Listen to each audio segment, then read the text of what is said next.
رسول اللہ صلی اللہ علیہ وآلہ وسلم نے ایک شخص کو اپنا ایک خط دے کر بھیجا اور اسے یہ حکم دیا کہ اسے حاکم بحرین کے پاس لے جائے۔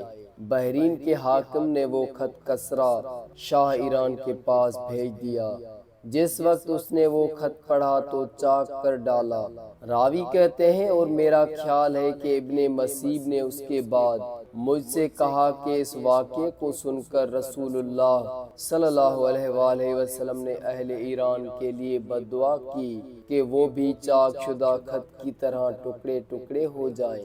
صحیح بخاری حدیث نمبر 64۔ رسول اللہ صلی اللہ علیہ وآلہ وسلم نے کسی بادشاہ کے نام دعوت اسلام دینے کے لیے ایک خط لکھا یا لکھنے کا ارادہ کیا تو آپ صلی اللہ علیہ وآلہ وسلم سے کہا گیا کہ وہ بغیر مہر کے خط نہیں پڑھتے، یعنی بے مہر کے خط کو مستند نہیں سمجھتے۔ تب آپ صلی اللہ علیہ وآلہ وسلم نے چاندی کی انگوٹھی بنوائی جس میں محمد رسول اللہ کندہ تھا۔ گویا میں آج بھی آپ صلی اللہ علیہ وآلہ وسلم کے ہاتھ میں اس کی سفیدی دیکھ رہا ہوں۔ صحیح بخاری حدیث نمبر 65۔ ایک مرتبہ رسول خدا صلی اللہ علیہ وآلہ وسلم مسجد میں تشریف فرما تھے اور لوگ آپ صلی اللہ علیہ وآلہ وسلم کے ارد گرد بیٹھے ہوئے تھے کہ 3 آدمی وہاں آئے۔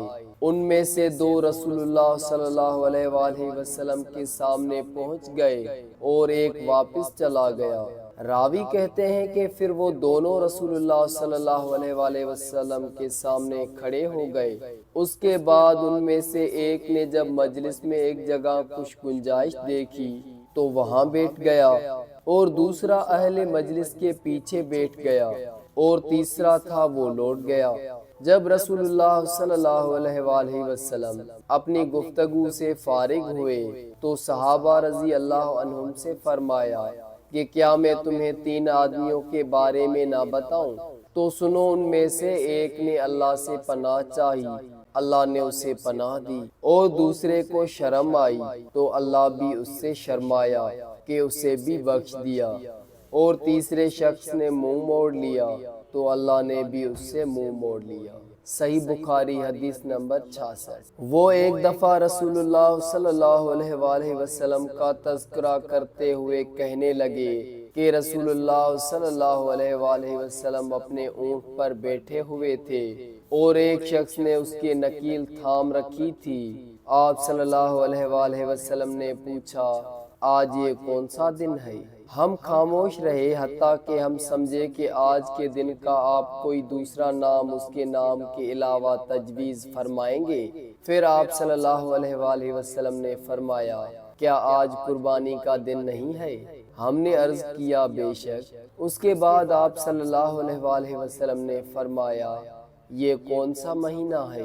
ہم اس پر بھی خاموش رہے اور یہی سمجھے کہ اس مہینے کا بھی آپ اس کے نام کے علاوہ کوئی دوسرا نام تجویز فرمائیں گے۔ پھر آپ صلی اللہ علیہ وآلہ وسلم نے فرمایا، کیا یہ ذو الحج کا مہینہ نہیں ہے؟